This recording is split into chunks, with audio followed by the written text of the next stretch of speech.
This episode is brought to you by Sheeta and Nikki from Real Conversations with Sheeta and Nikki podcast. Creating quality episodes takes plenty of time, energy, and can be quite costly.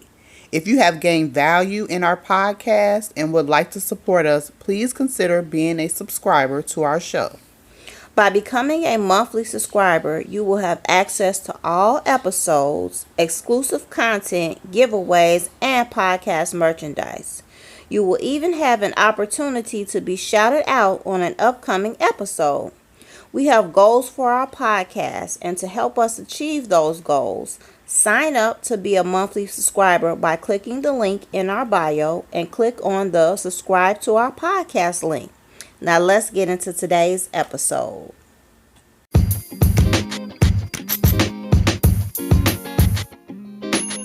Hi everyone, this is Real Conversations with Sheeta and Nikki. And on today's episode, we are discussing anxiety. We are in no way healthcare professionals. We are just speaking on our own personal experiences, thoughts, and opinions. Anxiety can affect men, women, and even children. Anxiety can be defined as to be mental and or physical in the form of fears, test taking, social anxiety, which is the fear of being around others, and panic attacks. Today's episode, me and Nicole will be talking about anxiety and Nicole's own personal journey that she's experienced with anxiety. So I think this is a very important subject because a lot of people don't talk about this. Right. And I know just personally myself, I have been speaking out more about what's going on with me. And as I began to discuss it with other people, they have told me that they also too suffer with anxiety. Mm-hmm. And they also take medication for it. And I was really floored. I mean, these are people that I have been knowing for years, and the subject has never come up. So I feel like this was an important subject to talk about, to let a lot of people know, our listeners, anybody who's listening to this, to let them know that they're not alone in this. Right. And I think it's very brave of you to be very transparent about your experience, because a lot of times it may not be easy, or you may think you're alone, but for you to be able to, share your story and be transparent and help other people, I think that is great. Yeah, and it took me a long time, but I do have to say that a lot of people, such as yourself, when I was telling you all that I was embarrassed to talk about this, you all told me, my really tight, close friends and circle, you all made me feel like, and have told me that I don't have to be embarrassed to talk about this. Mm-hmm. But I've always felt like I was always a strong person, and this is something that kind of made me appear to be weak, or sometimes you may feel like you're crazy, or people may think that you're crazy, more or less. Mm-hmm. So do you want to kind of talk about when you first realized that maybe something wasn't right? Yeah. So for me, I have always been that type of person where I never managed my stress. Mm-hmm. And I do get easily stressed out, but I never did anything. And what happened was, eventually I kind of developed a stress ball in my stomach. Mm-hmm. So whenever I get stressed out, it felt like a ball of knots was in my stomach. That's what first happened. And I'll just be like, okay, I know I'm stressed out. Mm-hmm. So when I get unstressed, this feeling is going to resolve. Mm-hmm. But I should have been trying to do something about it sooner. And I guess that's the one thing, people are never, more or less educated about, is ways to relieve stress. Mm-hmm. And I mean, there's many different ways, that you can do that. Meditation, prayer, just whatever works for you. Mm-hmm. So what happened was throughout the years that intensified. Mm-hmm. And what happened when I did have my anxiety attack, when it all went to the head, I was working the day before the anxiety happened, and I was covering an additional location for my job. Mm-hmm. I was in school for my master's, and I also like take care of my mom. Mm-hmm. So I was under a great deal of stress. I was trying to complete a homework assignment and also trying to pack for a vacation that I was leaving on the next day. So I had really had no sleep, and then I had to get up at like 6 in the morning. Mm-hmm. So I was on my way to Detroit. I have drove there 1,001 times. Right. I couldn't barely even drive 40 minutes, and it was like I began to get real nervous and shake on the expressway. And luckily, I had some people in the car that could take over the wheel for me. Mm-hmm. But I couldn't do it. I couldn't drive on the way to Detroit. We had to stop, seemed like every mile or two for me to use the restroom. And normally that's not a problem. And it was just like that feeling of nervousness. Mm-hmm. And when I did finally make it to Detroit, my nerves were still on edge, and I did eventually wind up going to the hospital out there. And it was though I felt like I couldn't breathe. And like, some people have described, I guess, like as they felt like they were having a heart attack. Mm-hmm. And when I got to the emergency room, they did an EKG, the usual blood test, everything like that. And they found nothing wrong, and they did conclude that it was anxiety. Mm-hmm. But I kind of felt like I knew in the back of my head that that's what it was, even though I felt like I was having like a heart attack almost. But I knew that if I tried to calm myself down, I could get better, but I couldn't. But once I got to the hospital and they ran tests and I was just kind of quieted down, then I did feel better. Mm-hmm. They didn't give me any medication out there. They just basically told me that I need to see my primary care doctor when I get back. Mm-hmm. And even when I came back home, I still wasn't able to drive. My hands were so shaky. I was so nervous. I couldn't even drive up the street barely. Mm-hmm. But luckily I had a friend, and he really helped me through it. He went with me to the doctor's office and made sure I was okay. I wanted him to drive, but he made me drive, and I thank him for that. Mm-hmm. So when you had that initial experience of going to the hospital, Mm-hmm. and the doctors were trying to rule out what was wrong, because you mentioned the EKG, but were there any other tests like for anxiety that they gave you to kind of rule out whether it was anxiety or not? No. Okay. So after they concluded that nothing was wrong with me medically, mm-hmm. they said that it was anxiety. Okay. And it was nothing that they could give me for that, because I was in an emergency room, for one, and I didn't live there, so I couldn't follow up with a primary care doctor out there. So they just said when I get home, I need to talk to my doctor, and then they put me on 2 medications. Your primary doctor? Yeah. Okay. And he said that it was basically from all the stress. And they had me on Lexapro and also Ativan. Okay. So I took 1 in the morning and 1 in the evening. And did you notice like a difference when you started taking that? I would say that I felt a little bit normal, but it was also my own personal mindset. And I was just like, at this point, I'm not going to let anything or anybody stress me out. Mm-hmm. I was always that type of person, just pushing myself to the brink and not learning to say no. Right.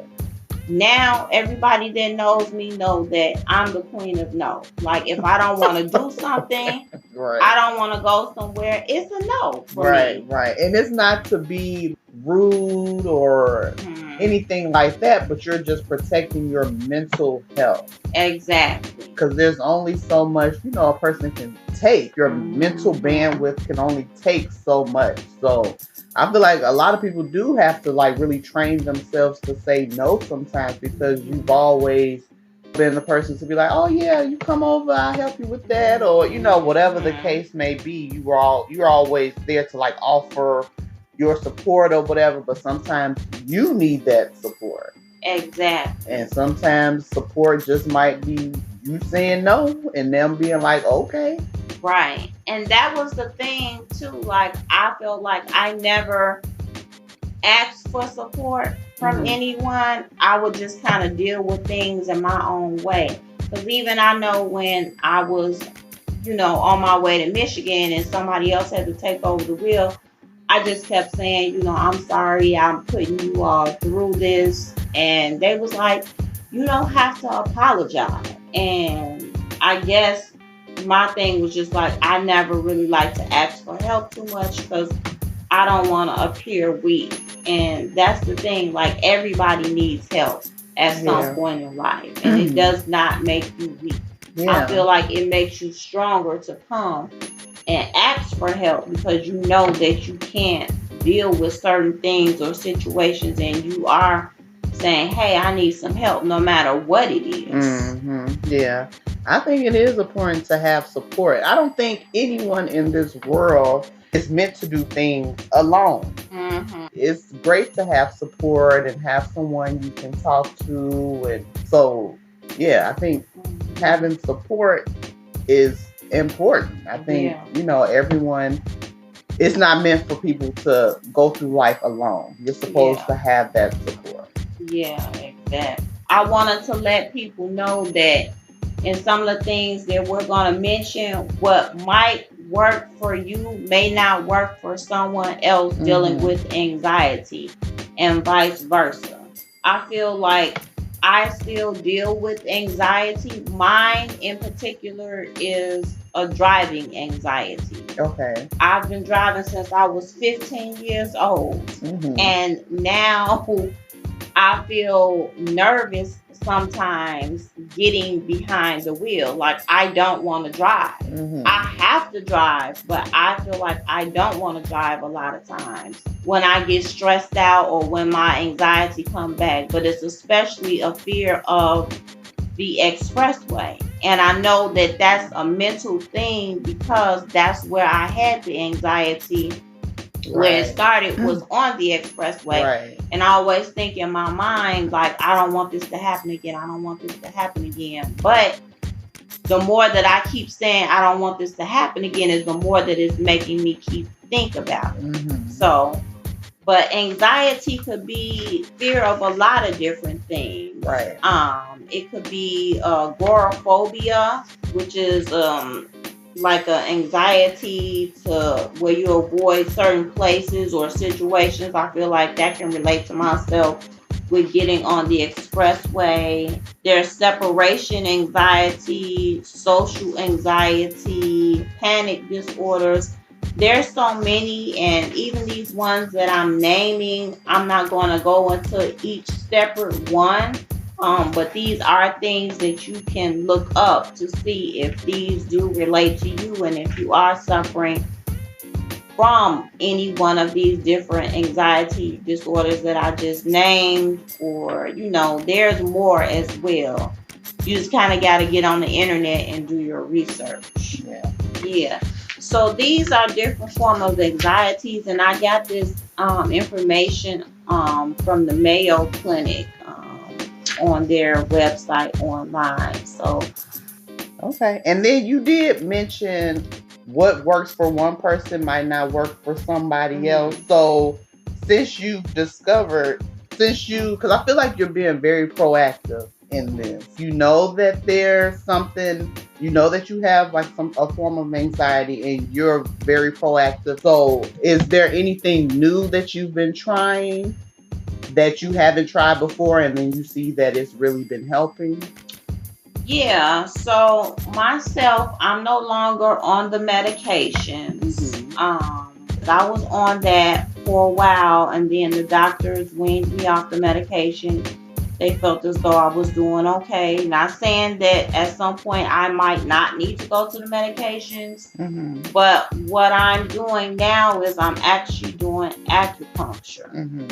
And I was talking to my acupuncturist, and I was telling her that I don't know why this kind of came back, because I shouldn't be under any type of stress or pressure because I'm no longer working. So, my time is my time. But she did bring up an important aspect. She said, now that your body has the ability to calm down, everything that you were experiencing before from your job, because it was stressing me out, has come to the surface now. So she said that the acupuncture helps with that. So what actually is it? Because I've never tried acupuncture. I've heard about it. So did she kind of, or what was your research, I guess, on what acupuncture is? So I'm a researcher. I Google yes, you are. Everything. I mean everything. So when this started coming to the head again, I kind of went on Google, YouTube, and I was looking up different Chinese medicines. It led me into that. So actually I went to a Chinese doctor, and they have a tongue test and also a pulse test. Okay. But she didn't do the tongue test, but I heard she used to do that. The tongue, like you stick your tongue out? Stick your tongue out, and she looks at your tongue, and she's able to tell you what's going on with you. But due to the pandemic, we're wearing masks now. It's required in her shop. So she did a pulse test, and she felt as though my kidneys and heart were a little weak, were beating weak. And she was just saying that that's why I was kind of going through this now. And she has her associates make up a tea. And it's all type of different Chinese herbs. Okay. And you take it for 6 days. And I'm going to tell you, it is not the greatest thing. It don't taste good? It does not taste good whatsoever. Is it loose tea, or is it the tea in the tea bag? It's loose tea. Okay. It's a bunch of loose herbs, Chinese herbs, and they put it, they wrap it up. And then you boil this for about an hour. And then you drink a cup of it from the liquid that's left. You put like 5 cups in whatever cup of liquid is left after that hour. Then you drink it. It's about a cup.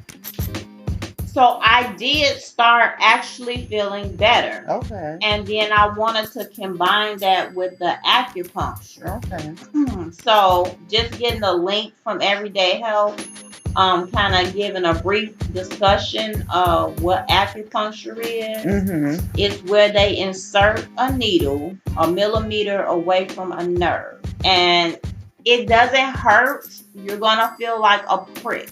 Okay. But she did tell me that when I go, if one of the needles feel uncomfortable, let her know and she'll remove that needle. The acupuncture causes the nervous system to produce pain-killing chemicals, jumpstart the body's natural ability to heal itself, or stimulate the part of the brain that controls emotions, including anxiety. And it can make you feel more balanced and treat a variety of illnesses. And I got this from Everyday Health. I didn't know that. I mean, I've heard of acupuncture and I know the needles, but I guess I didn't really know what the needles were doing to your body. Yeah. Or like your mental health. Yeah, exactly. So I did feel better. Like, I am feeling better now. Sometimes the thought of, like, I thought I was going to have to drive somewhere this coming week that's coming up, like a far distance, it did kind of make me nervous. Okay. And I didn't want to do it. You know, but I know that at some point I'm going to have to drive those far distances. Yeah.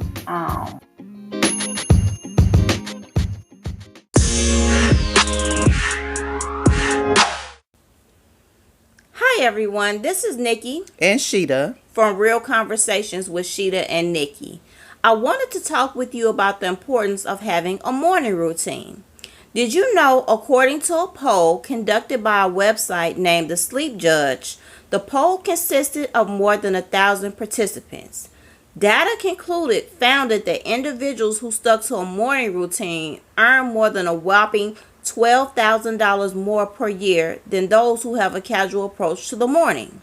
Having a morning routine has shown to increase energy and productivity, as well as having better focus and improved happiness. Having a morning routine is not about perfection, but about consistency. There will be days when your morning routine will be thrown off or simply can't be completed that day, and that's okay. That's why we suggest habit nest journals. Habit nest journals take you day by day with numbered pages and words of encouragement and tips for each day. Habit nest journals help you set a morning routine that's customizable for each individual's personal needs. Please click the link in our bio for your habit nest journal today.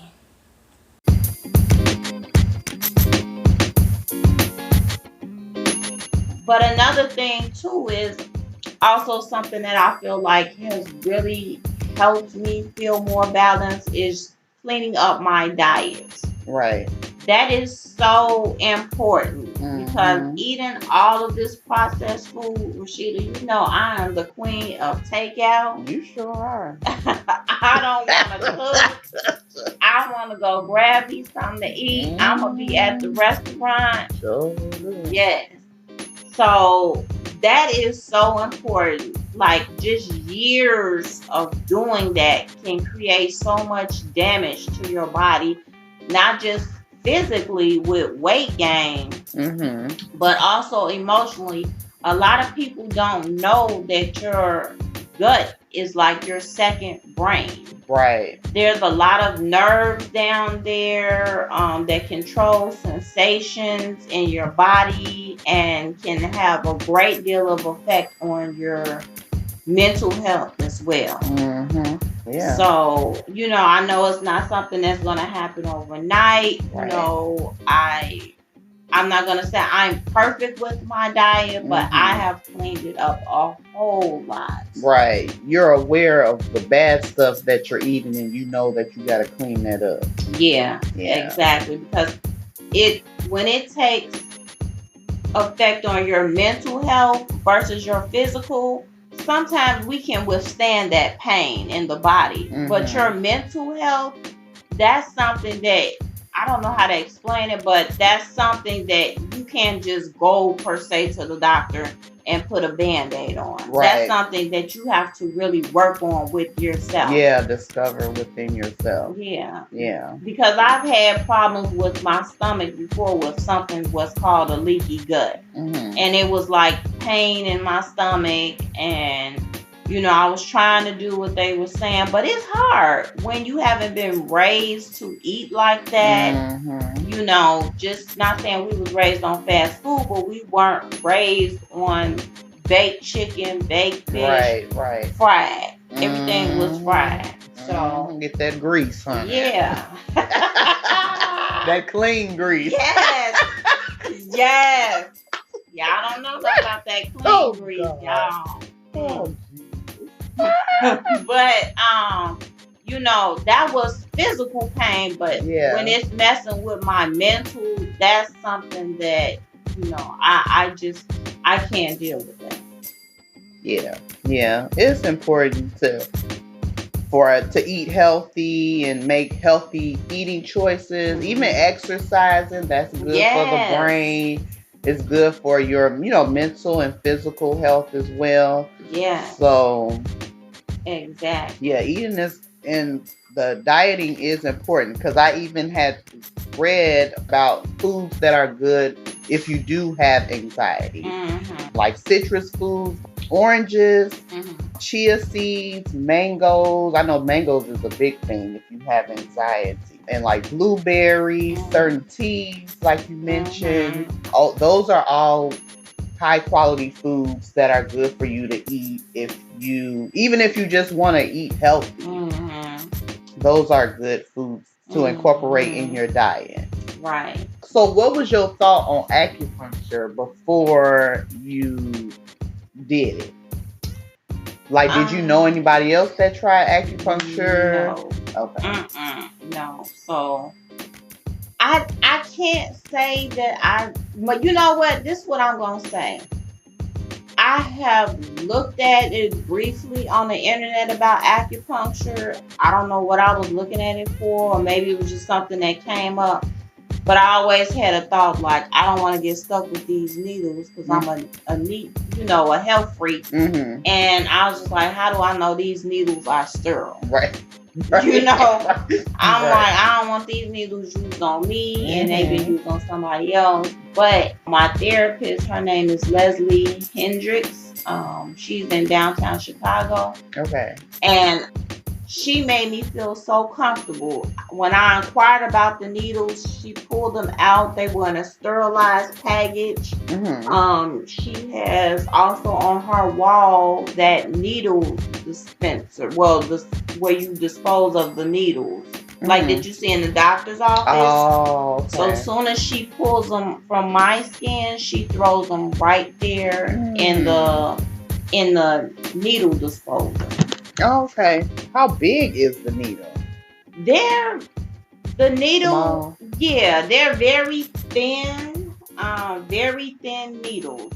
They're not long, but they don't go all the way in your skin. They don't go deep. She may just, like I said, put like maybe, I don't know, just a small, just to get it in there. But the whole needle is not going through.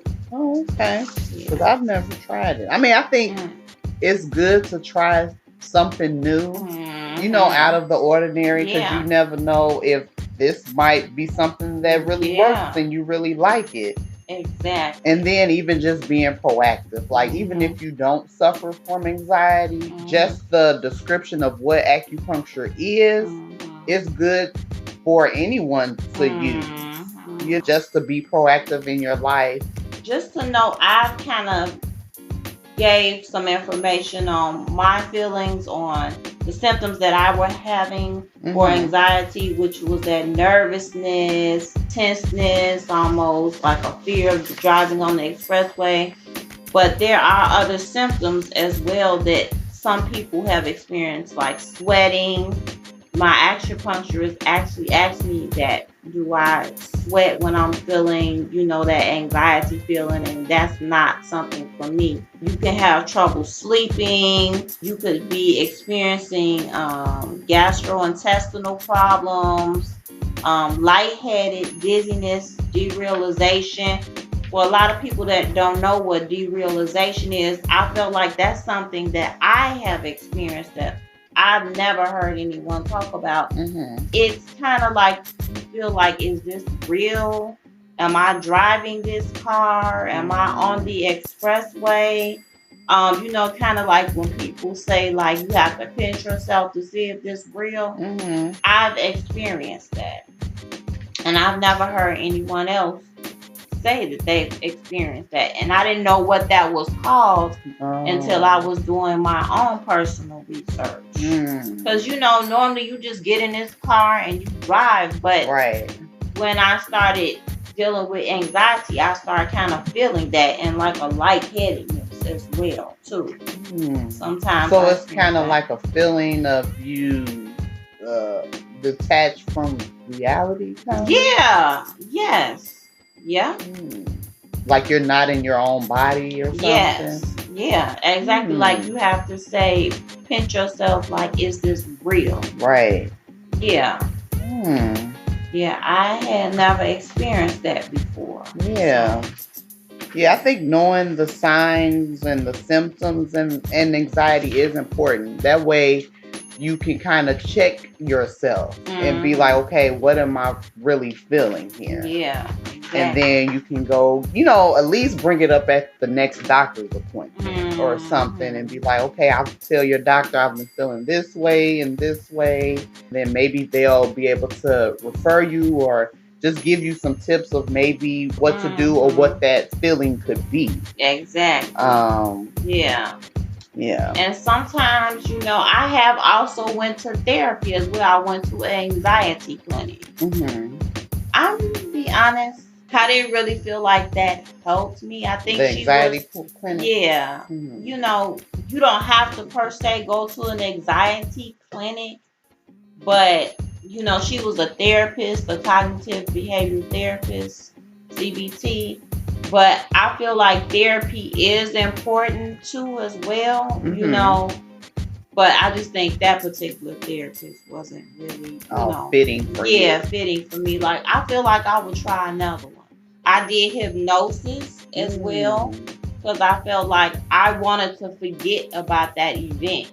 If I could forget about that event, I feel like I could go back to my old self. Like, just get in that car and drive. But did it help you forget the event? No. No, it didn't. So hypnosis is not what people think that it is. Like what you see on TV where you go into this trance and you're gonna say whatever they tell you to say. It's more or less like almost like a deep meditation. So the room was real cozy and comforting. Like I was in this chair and she asked me if I wanted a blanket. This was pre-COVID.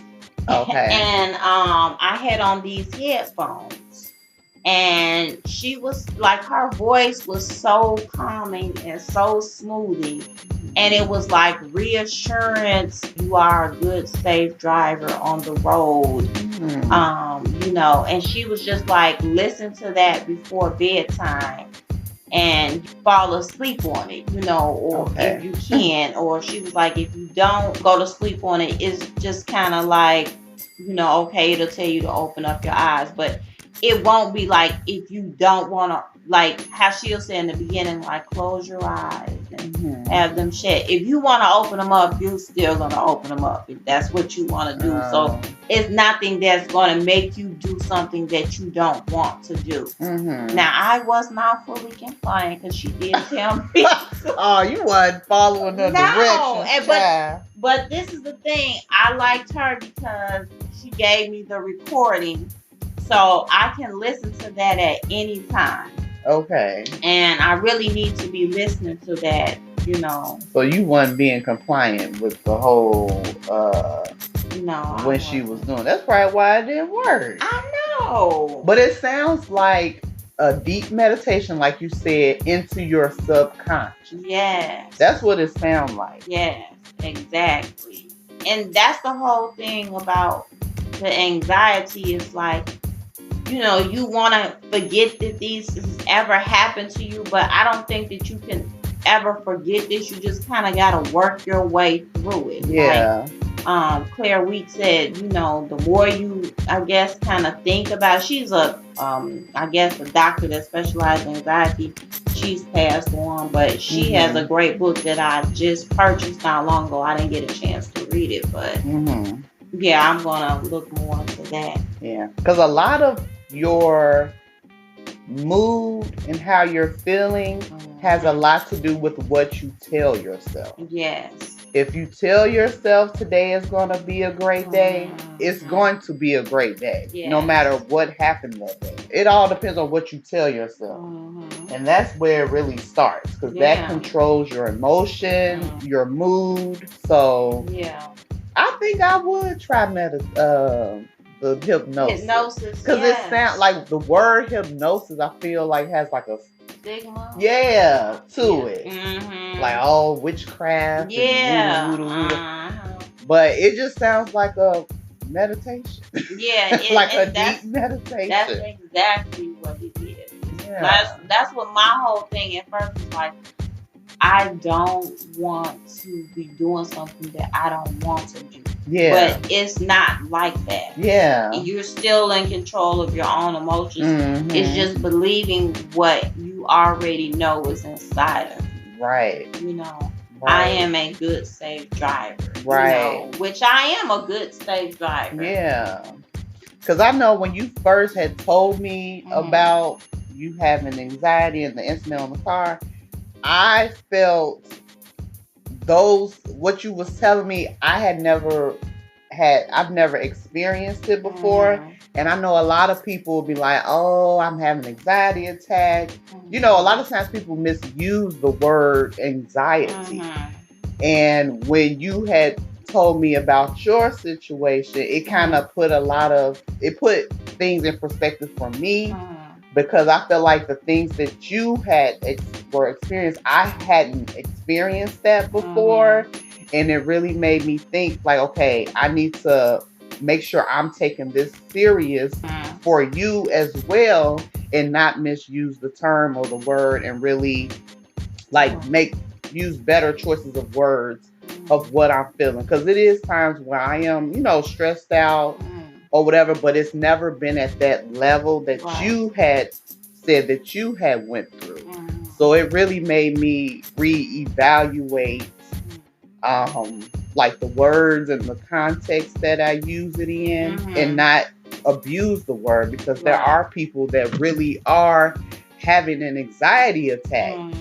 And I haven't experienced that, so I don't want to misuse the word. So just from your experience, it has taught me to really reevaluate what I say, and not play around with the word, because it's serious. Yeah, it's very serious, because I would have never in a million years thought that I would be in this situation that I'm in. Yeah. But that was the thing. I was always running myself ragged, driving people here and there. You know what I'm saying? Rarely can I think about the times that I was the passenger. You know what I'm saying? And it was just all of that, just all of that stress. It just came to a head. Yeah. And that's why I feel like it's so important for everybody out here. It's okay to say no. Yeah. And please do something to manage your stress before it comes to a head, like what mine. Yeah. And don't be afraid to try something new. With the Black community especially, we just drink ginger ale and we just go sit in that room and be quiet. Right, okay. Ginger ale. Yeah. But no, it's like something that's mentally, physically wrong, and it needs to be addressed. Yeah. And it's so don't be afraid to talk about it with someone that you truly trust, or like I said before, if you feel like you're having symptoms or having feelings that you can't really express, don't be afraid to bring it up at the doctor's appointment the next time you see him. Yeah. Because this is your life. Like, you only have one life. Yes. Exactly. So get the support you need and get the help you need. Yeah. Exactly. Yeah. Yeah. You touched on, I feel like a little bit of everything, but I feel like just a few things too that I wanted to point out. And these were things that I recently just found out about myself. Some causes for anxiety could be thyroid problems. Oh, okay. You can get your thyroid checked as well. Other causes of anxiety could be illicit drug use, such as cocaine. Anxiety could be caused from the side effect of medication or medical illness. Also, stress in the form of financial death of a loved one, and even with this pandemic, that has made a lot of people kind of, develop anxiety. They don't want to come outside. Oh, yeah. They don't want to touch anything. Oh, yeah. The children, they don't want to leave the house without a mask. Some of them feel as though it's not safe, I was told. So that's why it's important too, to realize children have anxiety too. Yeah, that is true. Yes. That is true. Yeah. Yes. And anxiety can also create problems with your vision. So this is something that I gathered off of a website, the Specialist of Michigan. They had some information on there. So there's something called binocular vision dysfunction, BVD. And it could be a misalignment between the eyes. And that's what that condition misalignment. Yeah. Okay. Yeah. So that's something where people do experience anxiety, and it could be their vision. So you can get your vision checked and find, like, not many doctors that I have looked online specialize in this BVD. Yeah. But you can Google and find a doctor. But there's something called Prism Glasses. And I didn't know about this. So Prism Glasses, they bend light in a way that images are seen by your eyes, and they're moved into a position where they need to be, resulting in realigned images. Then a lot of times when we think about, well, what are these Prism Glasses look like? Are they gonna look like I'm wearing bifocals and all this?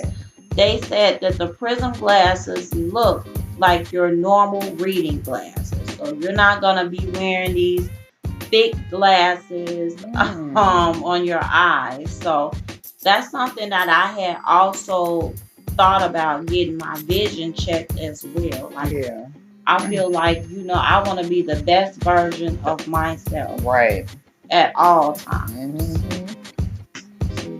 So yeah, that's good to know, the Prism Glasses. Yes. Because next time, you go to the eye doctor, you can always ask. Yeah. Because I only go to the eye doctor maybe like once a year. I guess as I get older, I might go more. But yeah, that's definitely something just to ask and see if maybe they have Prism Glasses. Yeah, if they know anything about the BVD condition. Yeah, the more you know, the more helpful it is to you and people around you. Exactly. Because if you have a friend or someone that might be experiencing anxiety, or they, with their vision or thyroid or whatever, and you can always bring it up to them, be like, have you checked this, or have you thought about it might be this, because you don't want to like self-diagnose yourself, even though we do that.